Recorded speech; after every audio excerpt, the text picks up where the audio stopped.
Um, I specialize in all different kinds of things. We have 120 different products. We have the fastest growing bank. We are the number one life insurer in the United States. I have my securities license, so I can answer about any question you may have. What ages are in the group today? How old are you, honey? 12. Okay. And then how many people are 16 and above? Good, good. That's good. So what I like to do is get started with questions. What would you like to talk about today?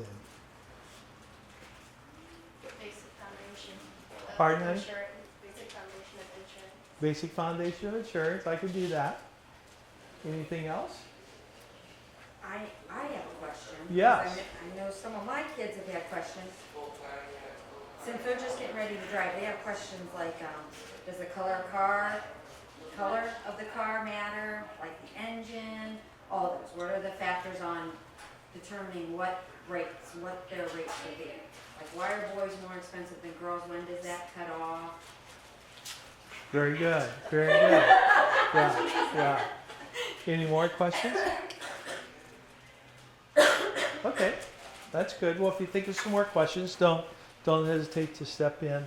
Why do we have auto insurance?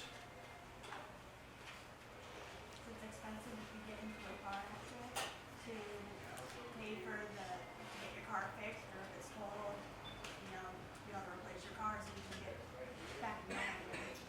It's insurance so that you're not stuck in a hole. So if you spend $50,000 on a new car and you drive it to Belleville Village and you go have dinner and you come out and it's gone, do you still want to pay for that car? No, no. So yes, that's a very good reason to have insurance. Anybody else have any reasons why you have auto insurance? No? Okay.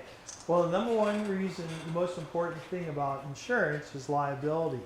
Liability is the part of the policy that protects you in the event you have an accident and you hurt somebody. It has to take care of their bodily injuries, their pain and suffering, and their loss of earnings. So the average person in Stark County is making about $30,000. And if you hit that person and disable them, and they can no longer work again, and they have 20 years of earnings left, ignoring pain and suffering money. Does everybody know what pain and suffering money is?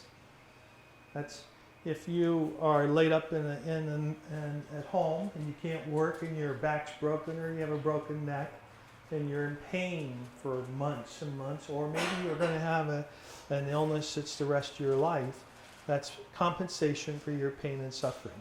Okay? But if we ignore pain and suffering and all of our medical bills, that'd be $600,000 in lost earnings as a result of your accident. Okay? You have to pay for that.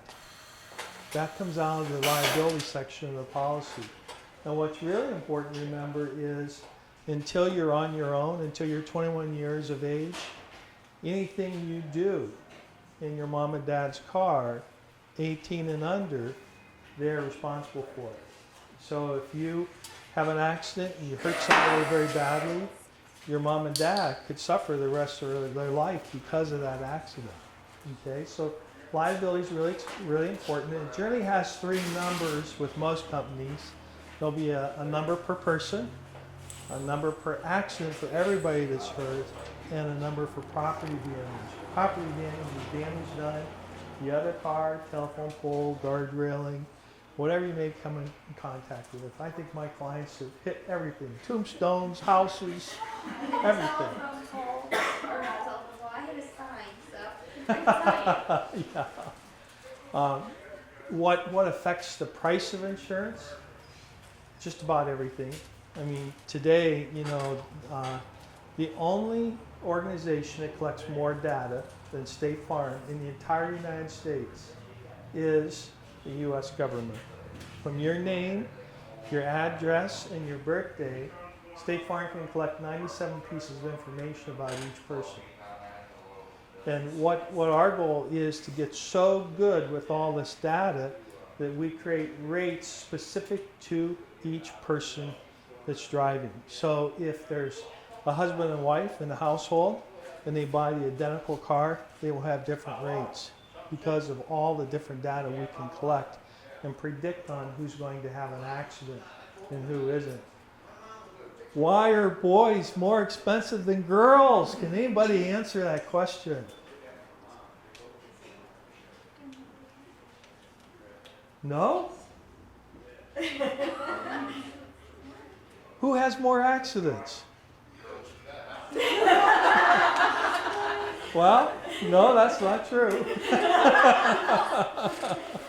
Yeah, boys have far more accidents, tend to drive faster, tend to have more serious violations, and consequently their rates are more high. And in your packet, it's hard to remember all this stuff, and I generally don't talk a lot about coverages in my office because people do not remember them. But I did want to include a little brochure on the coverages, so when you're at home, you can read through it and remember what we're talking about. But the reason young people's rates are so high is because we know you're probably all going to have an accident. When I first started off, I didn't believe that. And when over the years, all the parents tell me when they get a new driver, say, "Oh, you don't understand. My son, my daughter is an exception. They're the best driver." Well, statistically, it doesn't prove that. You know, we know that young people are going to have accidents because they don't have the experience that older people do, and they're more. You know, older people are not as likely to be texting while they're driving and chatting with their friends in the car and things of that nature that causes those accidents. Now, even though we do know that young people have accidents more frequently than older people, State Farm has some great programs. One of the things I want to encourage you to do is to work real hard and get at least a B average. Okay, for a youthful male that has a B average, it can save $300 to $400 a year in auto premiums, which is very significant. Second thing is we have a program at State Farm. Even if you're not with State Farm people, you ought to click on to betterteamdriving.com and do the program that State Farm has. It's a defensive driving course, and it's very beneficial. Now, for our insureds to take that course and complete it, what State Farm says is, okay, you say your son and daughter is a better driver than all the other drivers, so here's what we're going to do. We're going to give you a big discount. And as long as you don't have a ticket or an accident, then we're going to continue this discount. But roll one stop sign, one speeding ticket, or an accident, and your rates are going to go back to standard rates for youthful males and females. What can that mean? Okay. Well, for a youthful male, if we give you that discount because you went through the program and you roll a stop sign, by the time you go to court, somebody, your mom and dad or somebody's going to end up paying over $100 for that ticket. Okay. Then the increased insurance over the next 3 years, along with that ticket, you'll be over $700. That's a lot of money. So my encouragement is really think about your mom and dad, because in most cases they're the ones that's going to be picking up all that extra expense, and they'll really appreciate it if you do your very best not to have that. Everybody has it, makes a mistake, has an accident, or doesn't see that stop sign, and that's why we have insurance. So it's not that big a deal. Color of car, a lot of people think the color of car makes a difference. It really doesn't yet. It may sometime in the future, but because statistically, gray cars are harder to see than red cars. The people who drive red cars tend to be more aggressive than people who drive gray cars. But it's in the last 29 years, it's not been a factor in rating the insurance, the cost of your insurance. Size of the engine, for probably the first 2 decades of my career, motor size did not make a difference. But now, because of all this analysis, all the insurance companies are starting to understand somebody who has a car with over 400 horsepower is probably not going to be a tea drinker and just driving at 20 miles an hour. So they're probably going to have more claims than someone who has a felt 4-cylinder car. So yes, that can be a factor. The biggest factor is a car like that Corvette is very expensive to fix with the fiberglass body. Some of our cars now are all aluminum. They're very expensive to fix. One of my relatives just had a pickup truck, and the back of the pickup truck has 3 panes of glass behind the bed, and one pane was broken, but because of all the special stuff about the glass, $900 to replace that piece of glass. Glass is the #1 auto claim. So when you kind of look at paying $900 for a piece of glass, then that vehicle is probably going to cost more to insure than a normal truck with a $200 piece of glass in it. So those type of factors. The type of car also has effect on how often it's stolen.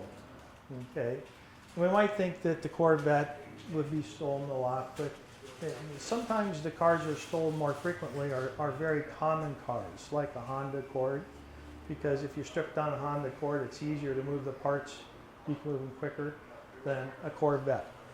You know, it just isn't that big of a demand for hot Corvette parts, you know, because people keep them in the garage a lot. So the frequency of the collisions on a Corvette are not as high as the frequency on a Honda Accord. Next part of the auto policy would be medical payment coverage.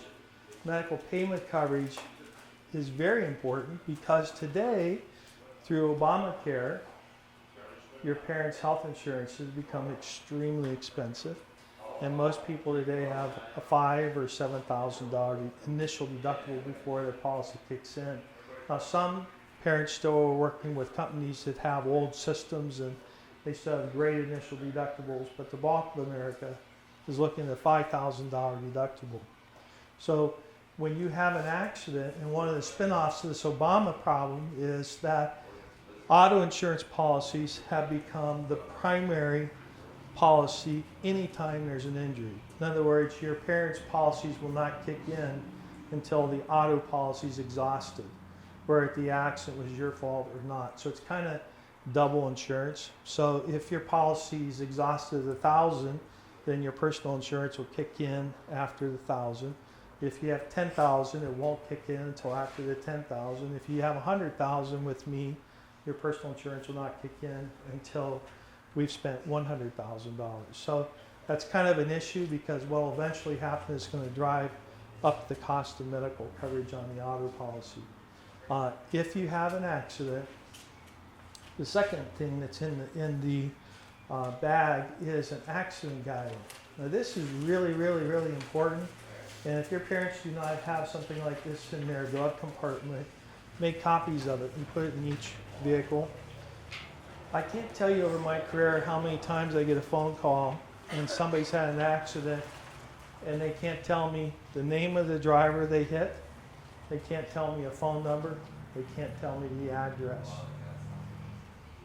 If you hit somebody and we can't get that information from the police department for 2 or 3 days, by the time that's happened, 3 days have gone by. If they're hurt, they're very angry, and in most cases have already contacted an attorney, and then we're off to a real different situation. What we want to be able to do is to contact those people immediately and explain to them that, you know, we're here, we're very good at what we do, and we're going to take care of them. You know, the most important thing is for them to get better and not worry about everything else. How different that makes if we can make that initial phone call so quickly. So in the guide there, you know, if you could just, it's hard to remain calm, and it's hard when an officer says, don't worry about it, your insurance companies will exchange information. Just kind of blow that off, because officers make a lot of mistakes. I can tell you that from personal experience over the years, and it inhibits our ability to do our job if you don't collect initial information, okay? I don't know how many of you are State Farm or not, but many companies like State Farm have mobile agent applications now for their smartphones, which is just fantastic. So you can, you know, if you have an accident, you can watch your phone And not everybody, including Dan Morgan, has his current insurance card on him at all times. I just don't do it. It's kind of like the plumber. You know, he has all kind of leaks at home. I don't carry my current insurance card. I should show example for all you guys, but I don't. But I can pull up my cell phone and click on Pocket Agent and bring up my current insurance card and show the officer at any time. The other thing I like about that Pocket Agent is that if you have an accident and you're in a parking lot, and those are just horrible, because when people have accidents in parking lots, they're real friendly with each other. Oh, it's my fault, I'll take care of it. Then they leave. Okay, well, the next day they say their story changes, it wasn't their fault. And it becomes a big issue. So if you have that application on your phone, you just take your phone out, you snap pictures of that accident. What's your name? What's your address? What's your phone number? If that's all you can get with that picture, you immediately send it into State Farm. The claim's already started. Now the next day when they say, no, that's not what happened, State Farm has the exact picture of what happened. So it's pretty exciting, you know. The next part of the policy would be comprehensive. Comprehensive is fire, theft, vandalism, collision with a bird or animal, or glass breakage. Glass breakage is number one auto claim. Then it's collision. Collision comes into play under two circumstances. One, if you have an accident. And two, if an uninsured motorist would hit you. In the event that an uninsured motorist hits you, then your collision part of your policy will step in and take care of those damages. Okay? So one of the things I really want to stress with you today is that really work hard at developing a relationship with your insurance agent. You know, instead of your parents mailing their payment in, have them give it to you and come in and see that agent. Because if your parents aren't around, you want to be able to feel friendly enough with your insurance agent. You can call and say, hey, Dan, I just had an accident. And most times you'll be crying, you'll be upset. And then hear me say, hey, it's no problem, I'll take care of it, and guide you through that process. Please do not drive your friends' cars. Do not drive your friends' cars, and don't let them drive your parents' cars. We don't want you to drive your friends' cars because many companies today do not have permissive use. Permissive use means you're extending the insurance policy to another person. Big problem is since you will not be the named insured, you legally cannot extend coverage to another person. So if you give your mom and dad's car to your friend to use and they wreck it, your mom and dad have no coverage. Okay? So we really don't want you to do that. And if you think about it, if mom and dad are putting everything they ever worked for online for you to drive, is it fair for them to do that for some other student or one of your friends? No, so we don't want to do it. Secondly, we don't want to drive anybody else's car because of the permissive use thing again. They may not have, the ability to extend coverage. Now, when I talk to people, I can't mention different companies, but I know most of the companies and what their policies are. But a number of the companies, even if your mom and dad said, okay, drive my car, they would not extend coverage. So if they wreck the car, they're not going to have insurance coverage. So it's a good idea for us just not to loan our cars out. When you borrow your friend's car, today many parents are dropping comp and collision, the part of the policy protects their car, at $5,000. Okay?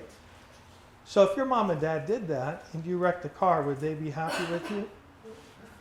Would they be mad at you for a week though? But not forever, right? Well, what if you borrowed your friend's car and it was worth $5,000, you wrecked it, and they didn't have comp or collision on it? What do you think their parents would do? They'd come to your mom and dad and say, your daughter wrecked my car. How are you going to pay for it? Okay? That would be a bad day, wouldn't it? Yeah, so long and short of it, don't drive anybody else's car and don't let anybody drive your cars. Okay? Emergency road service. Ask your mom and dads if they have emergency road service on their policy. The reason that's so important is that if you, particularly, there's mostly young ladies here, if you're out and you see you have a flat tire, and it's raining or it's 0 outside, do you and your mom want to change that tire? No. You just want to be able to call a number and have somebody show up and change it, right? It's emergency road service. Then another coverage is rental reimbursement. If your car's wrecked, you want a car to drive while your car is being repaired? Yeah, well, that could be kind of difficult for you guys because most of the rental car companies won't rent to anyone under 19 years of age, but they'll let your mom and dad rent, and then you can drive their Cadillac to school. I don't think that'll work either. Then the last coverage is uninsured or underinsured motorists. Unfortunately, in Stark County and in Summit, about a third of all of our drivers are uninsured or underinsured. And even though it's a law that you have to have insurance, if you think about all the people who are extremely economically challenged on welfare, they don't have anything to lose if they have cause an accident. There's no assets, no income, so they don't feel like they can afford insurance. People who have 4, 5, 6, 7 DUIs, convicted felons, are driving without insurance. Our jails are just not big enough to hold or house all the people that get stopped who do not have insurance. So we all have uninsured or underinsured motorist coverage, and that pays for your bodily injuries, your pain and suffering, and your loss of earnings in the event that an uninsured or an underinsured motorist should hit you. Can you think of any other questions you might like to ask me about? What's the difference between liability and full coverage? Great question. Great question. The most harmful thing in my career are the words full coverage. Because if we lined 30 people up and said, what is full coverage? Everybody would tell you a different thing. You know, some people would think full coverage is just that their car is going to be repaired, and if they have an accident and they hurt somebody, that's full coverage. Other people would say, no, full coverage means there's no deductible on my glass. I just get it fixed. Other people are going to say, well, that means that I have emergency road service plus liability plus physical damages. And other people are going to say, no, I told you I wanted full coverage, I want rental reimbursement. Then it just keeps going on. Death indemnity, loss of earnings. So what's really important is when somebody says, I want full coverage. And you say, oh, I'm glad to hear you say that. What does that mean to you? Okay, when you say you want full coverage, what does that mean?